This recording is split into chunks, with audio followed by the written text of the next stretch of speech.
महाराष्ट्र के गृह मंत्री, महाराष्ट्र के उप मुख्यमंत्री देवेंद्र फडणवीस साहब ने मीडिया से बात करते हुए ये बताया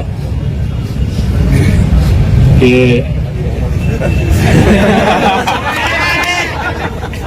जरिए आप भी बोल रहे हैं,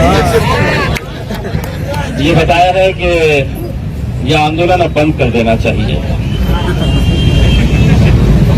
तो मैंने ये फैसला लिया है आपके बोलने के ऊपर, यह आंदोलन बंद नहीं होगा।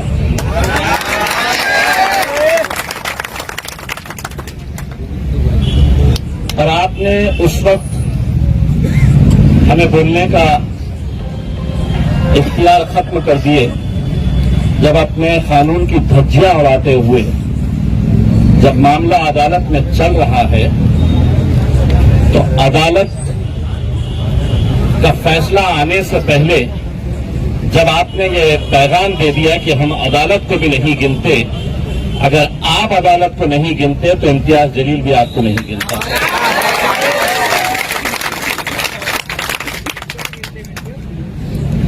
मुझे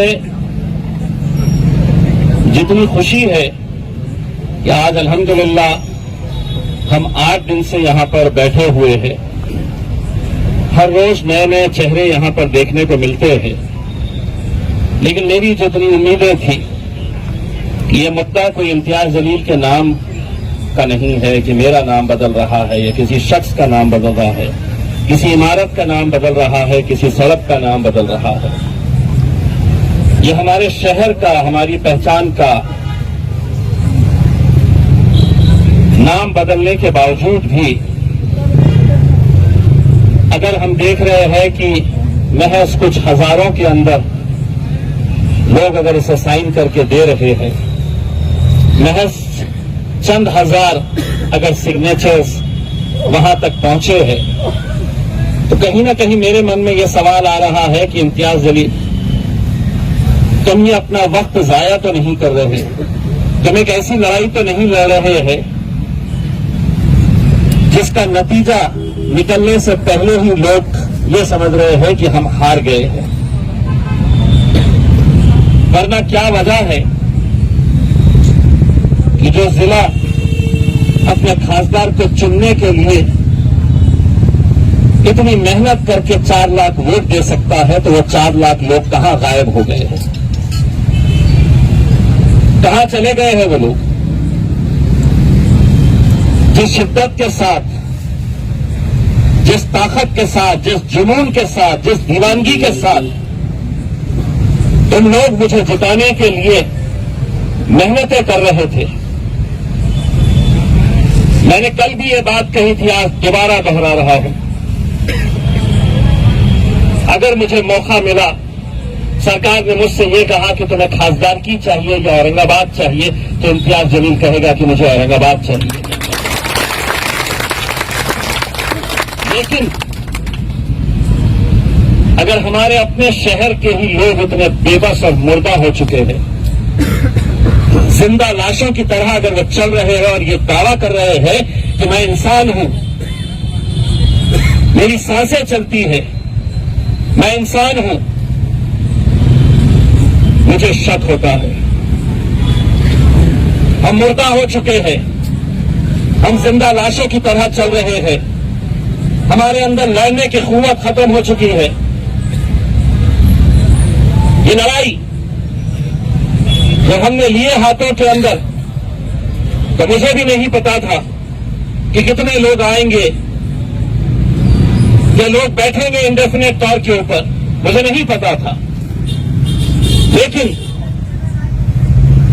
कम से कम 2 ईमानदार लोग, 4 ईमानदार लोग अगर निकले, तो कई सारे लोगों ने अपने शेरों के जरिए बताया कि हम तो अकेले चले थे, काफिला बढ़ता गया, लेकिन उस काफिले की तादाद कितनी है, ये भी हमें गौर करने की जरूरत है। मैं हर घंटा मैं यहां के ग्रुप्स के ऊपर मैं देखते रहता हूं कि कितने लोग यहां पर बैठे हैं, क्योंकि जितने ज्यादा लोग यहां पर बैठते हैं मुझ में उतनी ही ताकत मिलती है उनसे लड़ने के लिए। लेकिन अभी जाओ, अभी निकलिए यहां से, हम बंद करते हैं अभी से। जाइए, आपको बुड्डी लाइन की होटलें, चौराहे भरे पड़े मिलेंगे। रोशन गेट के ऊपर नौजवान लड़के भरे पड़े मिलेंगे। किरारपुरा कटकट गेट की होटलों के अंदर बैठने के लिए जगह नहीं रहेगी, भरे पड़े हैं वहां पर। मैं ये किसके लिए, हम किसके लिए कर रहे हैं ये? बहुत संजीदगी से हमें इस बात के ऊपर गौर करने की जरूरत है। जैसे ही खबर मिलती है कि मैं आने वाला हूं, मेरे खुद के लोग आधे घंटे के अंदर मौजूद हो जाते हैं। ये मुझे दिखाने के लिए मत आइए, औरंगाबाद के लिए आइए।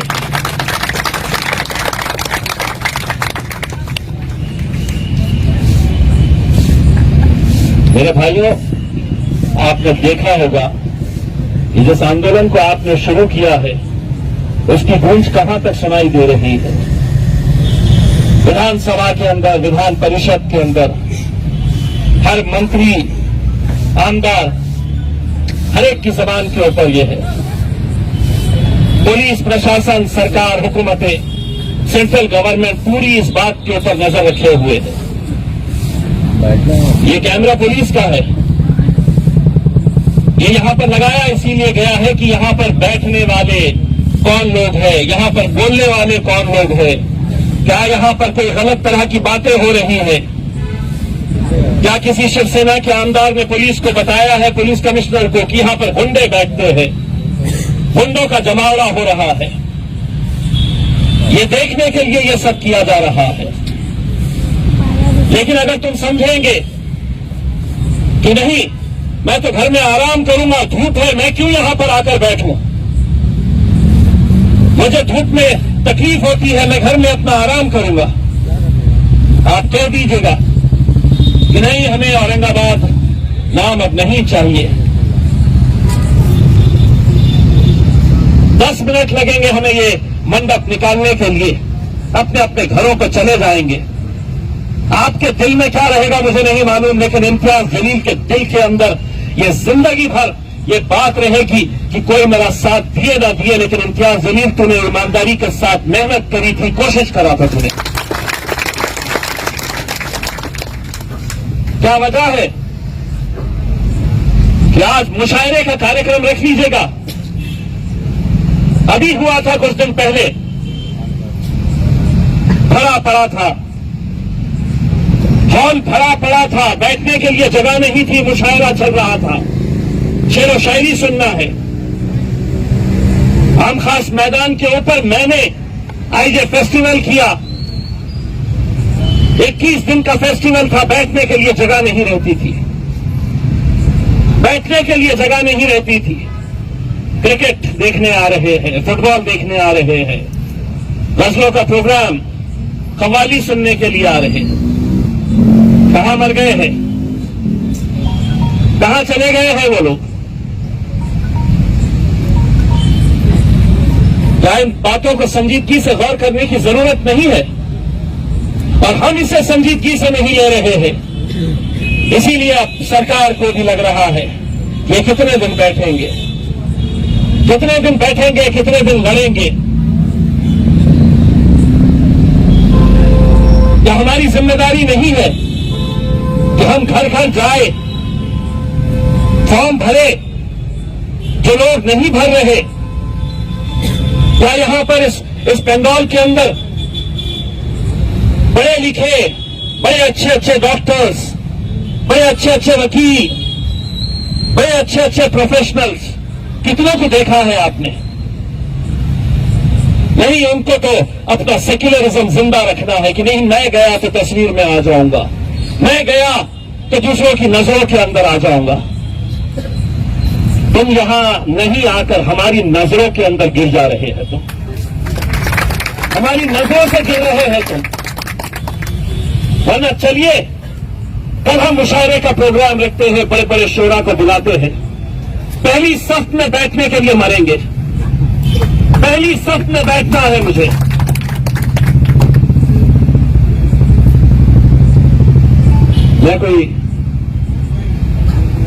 देखिए, मुझ पर भी बहुत इल्जाम लगते हैं,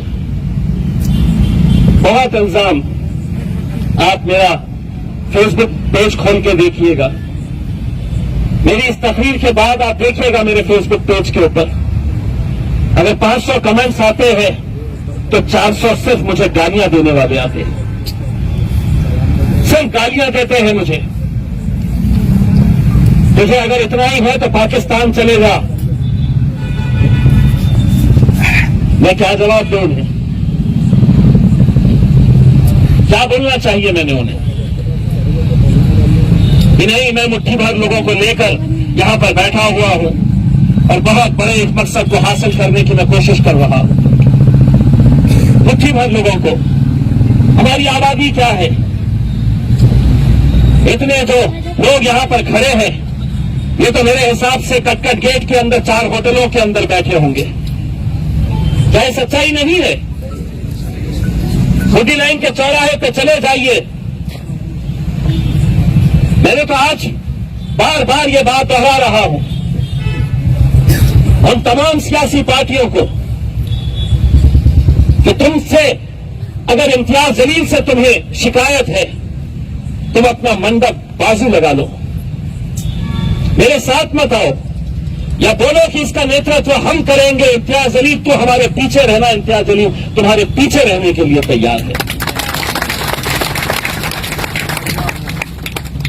अलग अलग सियासी पार्टी के लोग कैसा न कैसा निशाना बनाने की कोशिश कर रहे हैं। मीडिया वालों को अब यह आंदोलन कम नजर आ रहा है, हमारी बिरयानी ज्यादा नजर आ रही है। आप बिरयानी निकाल रहे थे, आप बिरयानी निकाल के दे रहे थे, वो खबर बन गई है। आपने बोले थे भूख हड़ताल है, फिर बिरयानी क्यों खा रहे थे?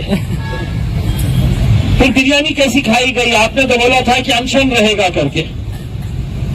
अगर डिक्लेयर मैंने किया था भूख हड़ताल रहेगी तो 10 मिनट में मैंने खत्म कर दिया भूख हड़ताल, क्योंकि बिरयानी खिलाना था मेरे को। क्या करता तो फांसी पे लटकाएगा मुझे? हाँ, कि नहीं, तुमने बोले थे कि भूख हड़ताल पे रहेंगे तो भूखे रहना था और मर जाना था। नहीं, मैंने बोला जितने रहेंगे यहां पर खा पी के मस्त तंदुरुस्त रहेंगे, बिरयानी भी खाएंगे और नान खरिया भी खाएंगे। तो रिपोर्टर को मैंने पूछा खाया क्या कभी नान? तो खबर यही कि नहीं, बिरयानी फिर इम्तियाज जलील निकाल रहा है बोले भगोने में से। वो इसलिए कि उन्हें भी लग रहा है कि यहां पर जिस संजीदगी के साथ हमें बैठना है, जिस संजीदा मुद्दे को लेकर हमें आगे बढ़ना है, कहीं ना कहीं उससे हम भटक रहे हैं। तो इसीलिए उन्हें बिरयानी नजर आ रही है, इसीलिए उन्हें दूसरी अलग अलग बातें नजर आ रही है। मेरे भाइयों, लोकसभा का अधिवेशन शुरू होने वाला है। मुझे यह मुद्दा लोकसभा के अंदर भी उठाना है। क्या इसका मतलब यह रहेगा कि इम्तियाज जलील तुम दिल्ली चले गए तो हम अपने घर चले गए? ये लड़ाई आप लोगों की है, ये लड़ाई हम सब की है, हम सबको मिलकर लड़ना है। आज ये अल्लाह का शुक्र है कि इम्तियाज जलील को इस मुकाम के ऊपर आप लोगों ने पहुंचाया है। लेकिन क्या अगर मैं यहां का सांसद नहीं रहता, खासदार नहीं रहता, मेंबर ऑफ पार्लियामेंट नहीं रहता, यकीन मानिए जितनी ताकत के साथ यहां पर खड़ा हुआ हूं, अगर एमपी नहीं भी रहता तो उतनी ही ताकत के साथ अपने औरंगाबाद को बचाने के लिए खड़े रहता। इतने गालियां, इतने ताने सुनने के बावजूद भी लोग मुझसे कहते हैं कि साहब आपकी इमेज अलग है, आप क्यों इस तरह से इस मुद्दे को, कोई नहीं साथ दे रहा है आपका, कोई सियासी पार्टी आपका साथ नहीं दे रही है, उसके बावजूद आप क्यों यहां पर बैठे हुए हैं? हम कैंडल मार्च का लेकर चले गए, 1,500 लोगों के ऊपर केस, इम्तियाज जलील के साथ जिन जिन के नाम याद आ रहे थे 29 लोगों के नाम के साथ 1,500 अनजान व्यक्तियों के ऊपर केस रजिस्टर हुआ।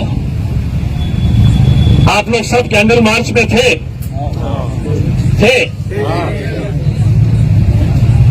अब पुलिस मेरे साथ खेल रही है, मैं उनके साथ कैसा खेलता हूं देखिए। जेल जाने से कोई डरता नहीं है ना, केस से कोई डरता नहीं है। अब ऐलान करूंगा कि सिटी चौक पुलिस स्टेशन के सामने 5000 लोग लाइन लगा के खड़े रहेंगे, ये बोलने के लिए कि उसमें मैं भी शामिल था।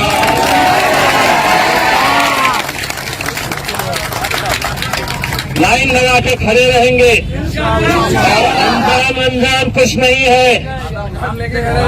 बोलना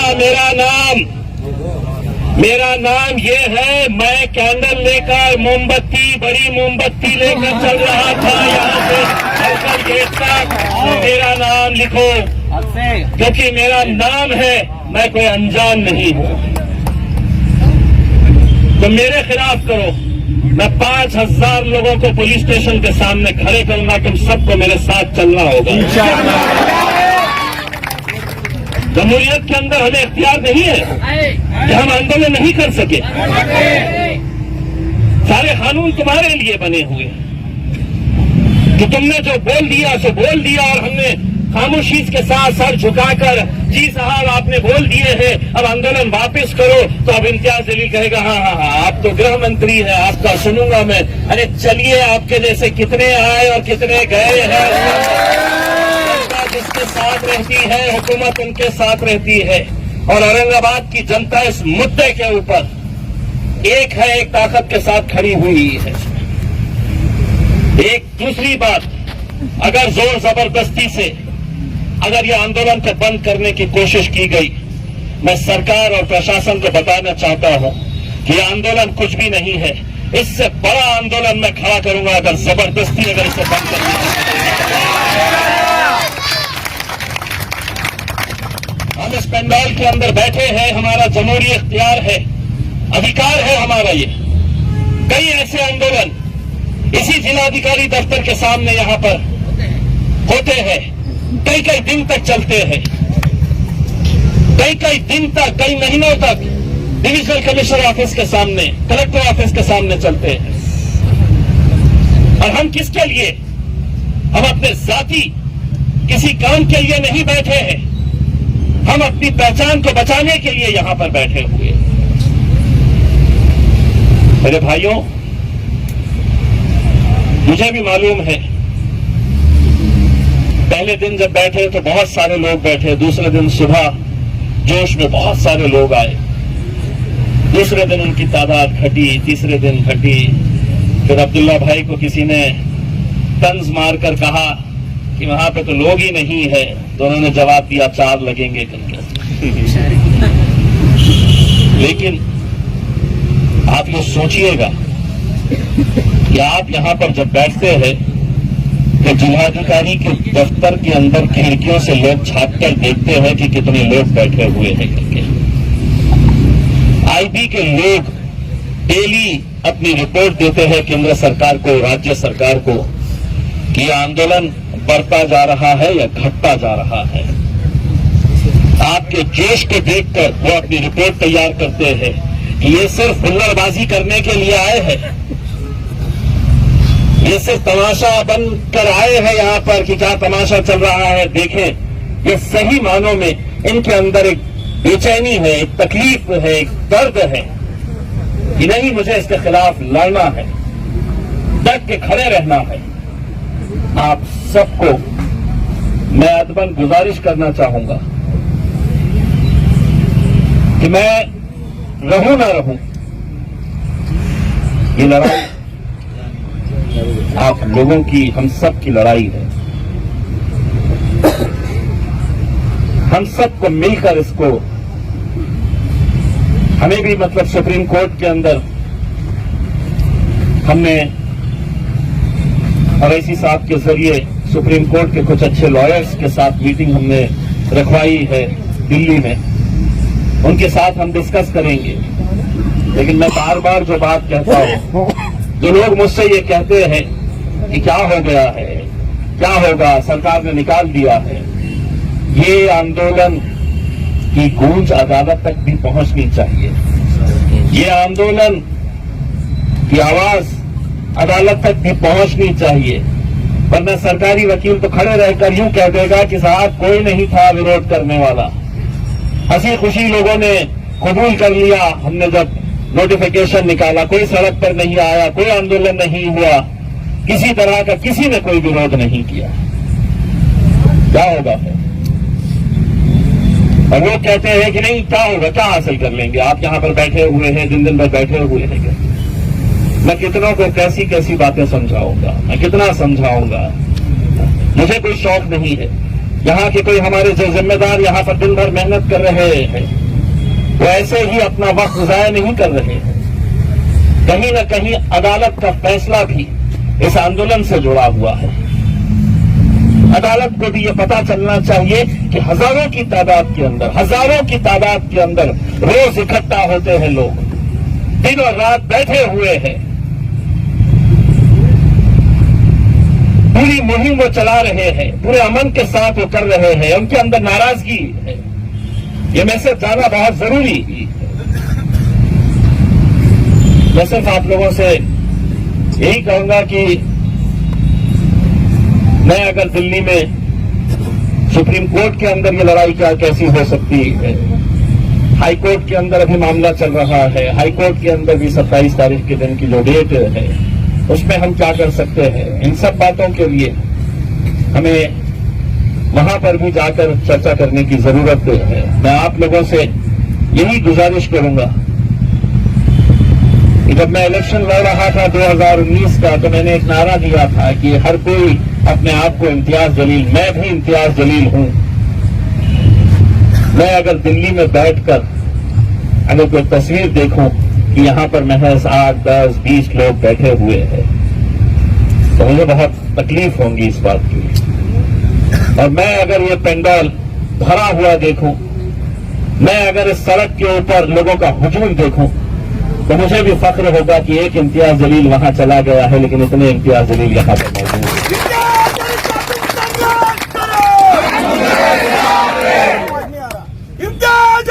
तुम संघर्ष करो,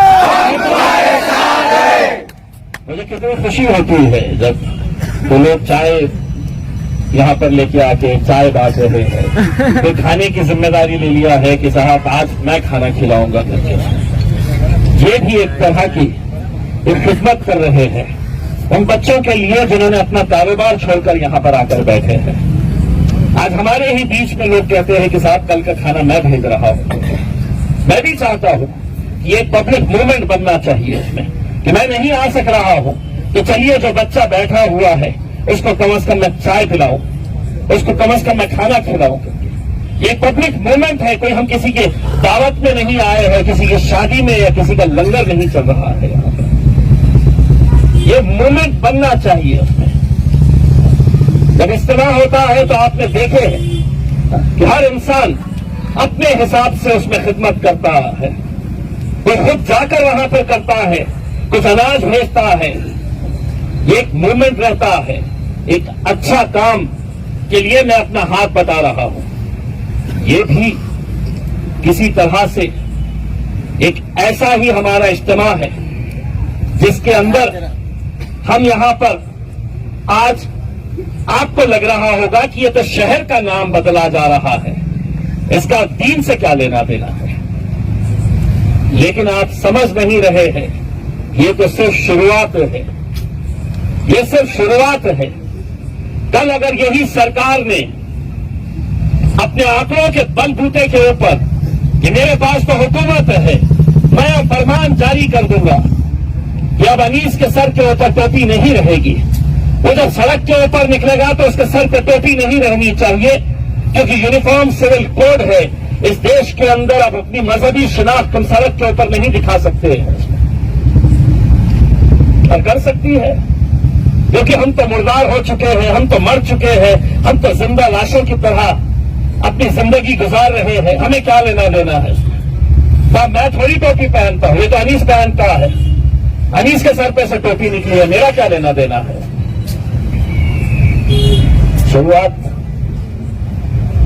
सिर्फ यहां से होगी, कभी हिजाब के ऊपर चले जाएंगे। हम लड़ रहे हैं इसलिए हम बच रहे हैं। सीए एनआरसी के वक्त में अगर हमारी माएं बहनें नौजवान महीनों तक अगर शाहीन बाग बनाकर पूरे हिंदुस्तान में अगर नहीं बैठते तो आज सीए एनआरसी लागू हो जाता। इसीलिए हम सलाम करते हैं उन बहनों का, उन माओं का जो महीनों तक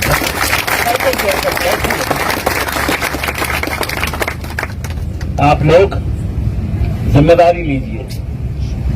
अपने मोहल्ले के अंदर अपने पड़ोसी के पास जाइए, पूछिए कि तूने फॉर्म भरा है या नहीं भरा है। वो फॉर्म्स भरिएगा, भर के सबमिट करिएगा। इतना काम तो हम कर सकते हैं।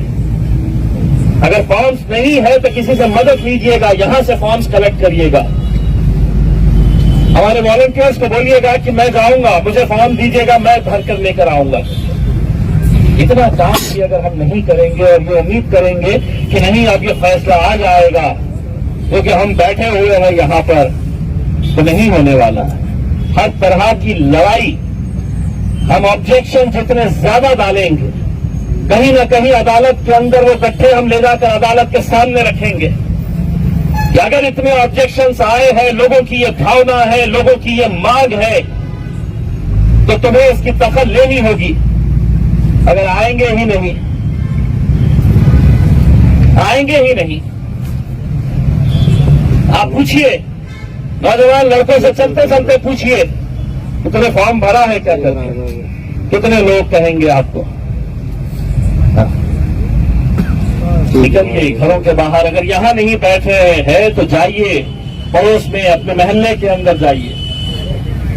अल्लाह ने हमको सब कुछ दिया है। ये बच्चे जो यहां पर आए हैं बोल नहीं सकते हैं, हमको तो अल्लाह ने जबान दी है, हम तो अल्लाह का शुक्र अदा करना चाहिए। लेकिन अगर आज यही हालत रही तो हमसे तो अच्छे ये है, ये कम से कम इनके अंदर जज्बा है कि हम बोल नहीं सकते हैं लेकिन जाके कम से कम इनके साथ खड़े रहेंगे, ताकत देंगे इन्हें। दोस्तों, मैं जिस हालात से गुजर रहा हूं शायद इस बात का आपको अंदाजा भी नहीं होगा कि किस तरह का प्रेशर मेरे ऊपर बना रहता है ये मंडप उठाने के लिए या आंदोलन को खत्म करने के लिए। लेकिन इसके बावजूद भी अगर मैं डट कर खड़ा हुआ हूं तो उसकी वजह सिर्फ यही है कि मेरी हिफाजत मेरी अल्लाह करने वाला है, मेरा रब करने वाला है। आज जिस तरह के मैसेजेस मुझे आते हैं, आज जिस तरह के व्हाट्सएप के ऊपर जो लोग कैसी कैसी बातें लिखकर भेजते हैं, मैं उसको इसलिए ओपन नहीं करता हूं, मैं इसलिए इसे सामने नहीं लेकर आता हूं कि मुझे ये लगता है कि कहीं ना कहीं कोई दीवाना इसके ऊपर कोई रिएक्ट न कर दे, कोई गलत तरह का उसी लहजे के अंदर जवाब न दे दे। आज क्राइम ब्रांच के अंदर, पुलिस कमिश्नरेट के अंदर एक स्पेशल सेल बनाया गया है।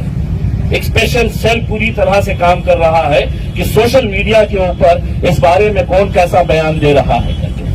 पूरी टीम्स बैठी हुई है सिर्फ इस बात के ऊपर नजर रखने के लिए कि व्हाट्सएप के ऊपर कौन मैसेज डाल रहा है, कौन फेसबुक के ऊपर क्या मैसेज डाल रहा है करके। आपका जोश, आपका जज्बा, आपका गुस्सा जो है, अगर आपको निकालना है तो आप वो गुस्सा उन फॉर्म्स के ऊपर निकालिए जो आपको गवर्नमेंट ने एक मौका दिया है कि अगर तुमको नहीं चाहिए तो भरो फॉर्म, ऑब्जेक्शन भर के दो हमारे पास। 5,000, 6,000, 8,000। क्या वजह है कि आप लोग, मैं हमारे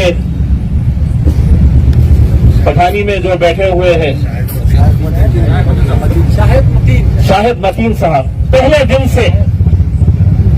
दिन से मैं देख रहा हूं, सुबह से लेकर रात तक, रात से लेकर सुबह तक वो यहां पर बैठे रहते हैं। मैं कभी मिला नहीं था उनसे, लेकिन उनको जब भी देखता हूं तो इनके लिए इज्जत बढ़ जाती है, क्योंकि आप जैसे लोगों का जज्बा ही इंशाअल्लाह हमें कामयाबी की तरफ लेकर जाएगा। अगर वो बैठ सकते हैं तो आपके में क्या तकलीफ है, मुझे ये बताइए। जागने की रात, बड़ी रात आई तो हम मोटरसाइकिलों के ऊपर निकलते हैं, रात रात भर जागते हैं, हम करते हैं ये सब चीजें। मैं आज बहुत तकलीफ के साथ यहां पर आया, बहुत दुख लेकर इस बात के लिए आया मैं कि अगर हम इतनी आसानी के साथ अगर ये लड़ाई तो हम हार की तरफ अगर लेकर जा रहे हैं तो उसके लिए कोई और जिम्मेदार नहीं रहेगा, हम खुद उसके लिए जिम्मेदार रहेंगे। हमें सोचने की जरूरत है कि हम क्या चाहते हैं। बस आप लोगों से इम्तियाज जलील यही अपन गुजारिश करना चाहता है कि मेरा सर शर्म से झुकने मत दो। हर रोज सुबह उठता हूं तो मीडिया वाले आ जाते हैं कुछ ना कुछ पूछने के लिए। तब ये ना कहे कि इम्तियाज जलील तुमने तो बड़े फखर के साथ इतना बड़ा पेंडॉल लगाया था, जाकर देखो वहां पर कितने लोग बैठे हुए हैं करके। वो वक्त मत आने दीजिएगा, क्योंकि ये अल्लाह की तरफ की बात है कि आप लोगों की मेहनत की वजह से आज आपने इम्तियाज जलील को इस ऐवान के अंदर भिजाया है, जहां पर 550 लोग इस देश को कैसा चलाया जाए इसका फैसला करते हैं। कल 2024 के अंदर मुझे मालूम है कि ये पूरे के पूरे एक साथ मिलने वाले हैं, पूरे के पूरे एक साथ जाने वाले हैं, और सबके निशाने के ऊपर सिर्फ मैं रहने वाला हूं। लेकिन उसके बावजूद भी मैं ये कहता हूं कि मुझे अगर औरंगाबाद मिल गया और उसके बावजूद मैं अगर हार गया तो मुझे उस हार के अंदर इतनी तकलीफ नहीं होगी। मेरा औरंगाबाद जीतना चाहिए, मेरा शहर, मेरा जिला जीतना चाहिए, वो नाम जीतना चाहिए। इज्जत का और जिल्लत का देने वाला तो खुदा है। नहीं रह के भी बहुत सारी इज्जत अल्लाह अगर देना चाहा तो दे सकता है।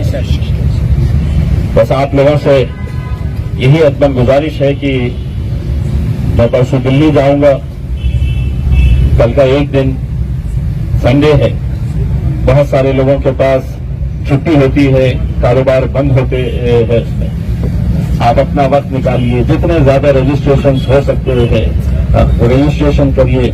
अबुल हसन साहब ने खुद ने कितने हजारों की तादाद के अंदर रजिस्ट्रेशन करवाए हैं, बहुत सारे लोगों ने करवाए हैं। हमारे कॉर्पोरेटर्स को भी मैं ये बताना चाहूंगा, पूछना चाहूंगा कि कितने अपने अपने लेवल के ऊपर काम किए जा रहे हैं करके। हर एक की जिम्मेदारी समझ के इस काम को आगे बढ़ाइएगा, इंशाअल्लाह यकीनन हमें कामयाबी मिलेगी। यहाँ पर आके जब बैठता हूँ और बहुत सारे नौजवानों को सुनता हूँ, इतना अच्छा अच्छा बोलते हैं, कहाँ है वो छोटे से साहब, चले गए माशाअल्लाह से। इन्हीं लोगों को सुनकर मुझे भी बोलने का अल्हम्दुलिल्लाह हुनर आ रहा है कि इतना अच्छा ये लोग बोलते हैं इसमें। लेकिन 2 दिन चूंकि विधानसभा को छुट्टी है, मुंबई के जितने भी नेता है 2 दिन यहीं पे आ गए हैं, तो अब 2 दिन उनको बस सिर्फ इम्तियाज जलील ही लगने वाला है इसके अंदर। उसकी फिक्र मत करिएगा। उसमें अभी कोई मीडिया वाले साहब मुझे सुना रहे थे कि ये नेता, ये आमदार साहब ने आपके बारे में ऐसा ऐसा कहा है, उसके बारे में मैं बहुत ज्यादा छोटे मोटे चिल्लर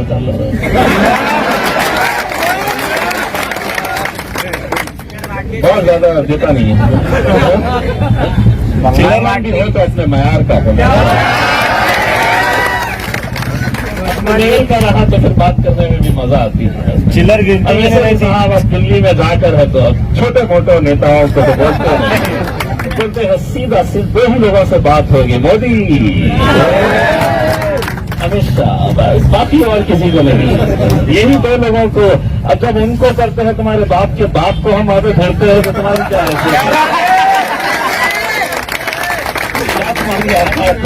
कि हम तुम्हारे को गिनेंगे करके, हम उनको नहीं गिन रहे हैं तो कम क्या चीज है कि बहुत ही मिली।